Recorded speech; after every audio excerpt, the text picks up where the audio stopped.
ಕೆಲಸಗಳಿಗೆ ಅನುಗುಣವಾಗಿ ನಮ್ಮ ಎಲ್ಲ ಈ ಭಾಗದ ಜನನಾಯಕರು ಪಾಲ್ಗೊಳ್ಳುತ್ತಾರೆ. ನಗರ ಪಾಲಿಕೆ, ಮಹಾನಗರ ಪಾಲಿಕೆ ಮತ್ತು ರೂರಲ್ ಲೋಕಲ್ ಬಾಡೀಸ್ಗಳ ಸಾಮರ್ಥ್ಯವನ್ನು ವೃದ್ಧೀಕರಿಸಬೇಕು ಮತ್ತು ಅಲ್ಲಿರುವ ಜನಪ್ರತಿನಿಧಿಗಳು ಸಹಿತ ಅಲ್ಲಿರುವ ಜನಪ್ರತಿನಿಧಿಗಳೇನಿರ್ತಾರೆ ಅವರು ಓವರ್ ಹೋಲಿಸ್ಟಿಕ್ ಡೆವಲಪ್ಮೆಂಟ್ ಒಂದು ಅಪ್ರೋಚ್ ಕೆಲಸ ಮಾಡ್ತಾರೆ.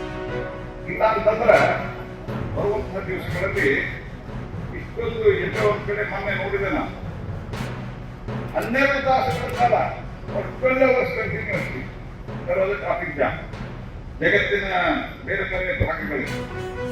ಹಾಗಾಗಿ ಭಾರತ ಬಹಳ ದೊಡ್ಡ ಒಂದು ಗ್ರೋತ್ ಸೆಂಟರ್ ಆಗಿದೆ ಇವತ್ತು ಜಗತ್ತಿನಲ್ಲಿ ಬೆಳೀತಾ ಇದೆ.